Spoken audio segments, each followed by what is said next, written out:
సిగ్గుందని అడుగుతున్నా. నువ్వు కాదు కేసు రిజిస్టర్ చేయాలి, మా చెల్లె చేయిరిగినందుకు నేను రిజిస్టర్ చేయాలి.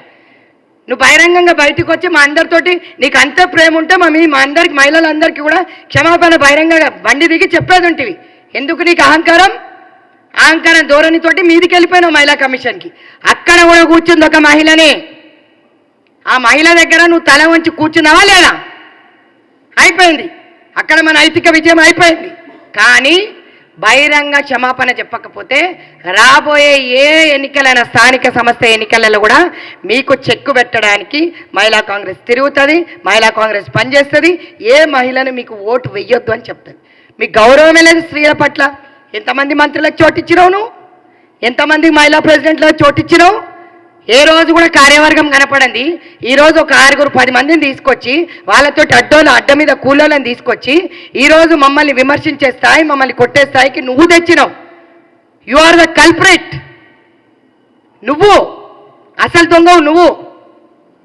మీరు చేసిన పద్ధతికి ఇంతమంది చెల్లెళ్ళు బలైన వీళ్ళకి సారీ చెప్పు. నువ్వు బహిరంగ ఒక బస్ ఎక్కు. ఎందుకు నీకు అంత అహం? పేదవాళ్ళంటే మీకు అంత చిన్న చూపా? ఈరోజు పేదవాళ్ళు మహాలక్ష్మి పథకం కింద బస్సుల మీద తిరుగుతున్నందుకు మీరు మమ్మల్ని ఎంచి చూపించి బ్రేక్ డాన్సులు అంటారా? నీ కల్చర్ బ్రేక్ డాన్స్ ఉంది. నువ్వు ఫిల్మ్ యాక్టర్లతో తిరిగినావు. మాకు లేదా కల్చర్. మేము గరీబోళ్ళం, రోజు 2 పూటలు తినాలంటేనే కష్టంగా ఉన్నది. నువ్వు నీ అయ్య చేసిన అప్పులకి ఈరోజు సెక్రటేరియట్కి వెళ్తే తల వంచుకొని మేము వస్తున్నాం సిగ్గుచేటు. ఎన్ని వేల కోట్ల లక్షల వేల కోట్లు మింగి ఈరోజు ఫామ్ హౌస్లు కట్టుకొని మీరు మాట్లాడతారా మహిళల గురించి? మహిళలకు పెద్దపీట వేసినాక మాట్లాడితే కేటీఆర్ బాగుంటుందని అనుకుంటా. ఈరోజు ఆ సబితమ్మ కూడా మా పార్టీకెళ్ళే పోయింది. సబితక్క కానీ సత్యవతి రాథోడ్ గారు కానీ టీడీపీకి వెళ్ళి వచ్చింది. ఆ అక్క కూడా అందరినీ గౌరవిస్తాం మేము. ఆ అక్కలు ఎన్నడూ ఇట్లా చేయలేదు చిల్లర చేతలు. నువ్వు చేయించినావు చూడు ఈరోజు గుండా రాజకీయం, మమ్మల్ని కొట్టించినావు చూడు, అది తప్పు పడుతున్నాం. ఒక మహిళను ఇంకో మహిళతోటి కొట్టించడం తప్పు. మేమందరం అక్క చెల్లెనలాగానే ఉంటాం. ఏ చిన్న ఐటమ్ వచ్చినా కూడా మీ పార్టీ నుంచి నా దగ్గరికి కాల్ చేస్తే నేను ఎంతమంది 100 మందిని చేర్చుకున్నా. నీకు పేర్లు తెలియకపోతే లిస్టు పంపిస్తా కేటీఆర్. నేను ఏం మాట్లాడతావు? అన్ని రంగాలలో ఎస్సీ ఎస్టీ బీసీ అన్ని కులాలకి ఈరోజు సమానత్వ న్యాయం చేస్తుంది కాంగ్రెస్ పార్టీ. నీలాగా రోడ్డు మీద గుండాలను తీసుకొచ్చి వాళ్ళతో మమ్మల్ని కొట్టిలే. ఈరోజు విచారణకు నువ్వు కాదు మేము ఆదేశిస్తాం, అడుగుతాం విచారణ చేయమని. గుండాలలాగా మీరు బిహేవ్ చేసారు, మేము కాదు. మేము అక్కడ గేటు దగ్గరే కూర్చున్నాం. విజువల్స్ చూడు నువ్వు. మా చేతిలో ఏమైనా ఉందా అని చెప్పి. ఏమీ లేదు మా చేతిలో. కోల్డ్ 90 బాటిల్స్ చూర చేసుకొచ్చి మా నెత్తిల మీద కొడుతున్నారు. ఎవడు వాళ్ళు? ఎక్కడి నుంచి వచ్చినారు? అడ్డ మీద నుంచి వచ్చినారు. వాళ్ళందరినీ తీసుకొచ్చి పోలీసు వాళ్ళు కూడా పక్షపాత ధోరణి మేము ఖండిస్తున్నాం. మీ వాళ్ళకే సపోర్ట్ చేస్తూ మీ వాళ్ళని వదిలిండ్రు కూడా మమ్మల్ని కొట్టడానికి పోలీసు వాళ్ళే. ఈరోజు అట్లాంటి పోలీసు వాళ్ళ మీద కూడా యాక్షన్ తీసుకోమని చెప్పి నేను ముఖ్యమంత్రిని డిమాండ్ చేస్తా. మహిళా రక్షణ అని చెప్పి ఈరోజు ప్రతి దానికి మా సీతక్క రియాక్ట్ అవుతుంది. ప్రతి దగ్గర న్యాయం చేయాలని చెప్పి పోరాడుతున్నాం. నీ హయాంలో ఎంతమంది పోరాడినరు? కూర్చున్న మంత్రులు, మహిళా మంత్రులు ఎంతమంది మాట్లాడినరు? మరి అదే మహిళా కమిషన్లో రిజిస్టర్ అయిన కేసెస్ ఈరోజు మా సోదరిమణి నేరల శారద గారు తీసి డేటా బయట పెట్టినప్పుడు మరి నిద్రపోతుండేనా సునీత లక్ష్మారెడ్డి గారు? సునీత లక్ష్మారెడ్డి గారు స్పందించలేదు ఎందుకు? నేనే ఎన్నిసార్లు మహిళా కాంగ్రెస్ అధ్యక్షురాలుగా వెళ్ళి ఇచ్చిన మెమోరాండంలో డీజీపీకి కానీ గేట్ లోపలికి రానియలే. ఆమె దగ్గరికి వచ్చినా కూడా ఆమె ఎన్నిసార్లు అవైలబుల్ లేకపోతే 4 సార్లు తిరిగి రిప్రజెంటేషన్స్ ఇచ్చిన మైనర్ రేప్ల మీద. అట్లాంటి ఏ చర్యలు తీసుకోలే. ఈరోజు మా ప్రభుత్వం పైన కడుపు మంటతోటి ఈరోజు మేము అమలు చేస్తున్న స్కీమ్స్ తోటి ఏమవుతుంది? నీకు క్షమాపణ చెప్తే నీ అహంకారం పోతుందా?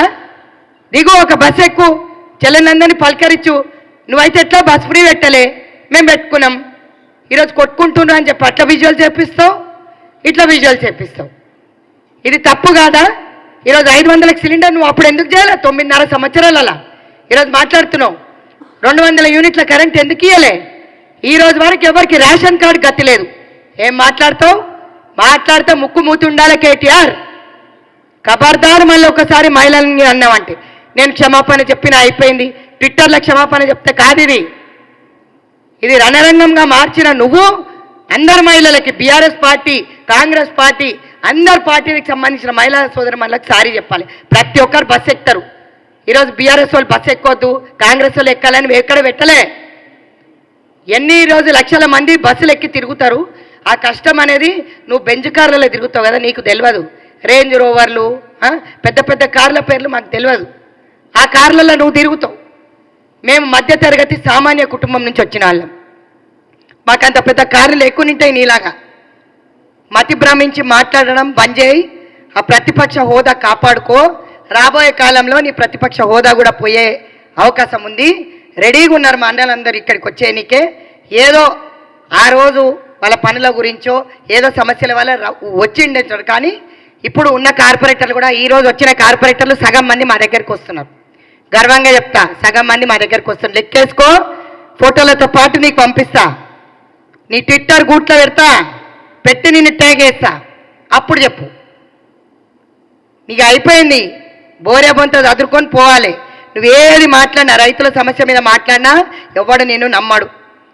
గతంలో రైతులకు ఏం చేసిండ్రు మీరు అది కూడా చూసినాం. పెద్దోళ్ళకే పెద్దపీట వేసిండ్రు, చిన్నోళ్ళని దొక్కేసిండ్రు. కాబట్టి ఇప్పటికి కూడా చెప్తున్నాం, మహిళలకి బస్ ఎక్కి సారీ చెప్పు, బహిరంగంగా సారీ చెప్పు. అప్పటి వరకు నువ్వు ఎటు పోతే అటు పక్కా వస్తాం, నిన్ను ముట్టడిస్తాం. ఈరోజు నేను సారీ చెప్పిన అయిపోయిందంటే కుదరదు. మా స్కీమ్స్ వలన నీకు పాపం కడుపు మంటలు వేస్తున్నట్టుంది. ఓమెస్ ట్యాబ్లెట్ పంపిస్తా, వేసుకొని అసిడిటీ అయినట్టుంది, పడుకో. అంతేగాని ఎవడెవ్వడిని కాలే. ఈరోజు అక్క చెల్లెళ్ళని కొట్లాట పెట్టిన పాపం నీకే చుట్టుకుంటుంది. ప్రతిపక్ష హోదా కూడా పోవాలని చెప్పి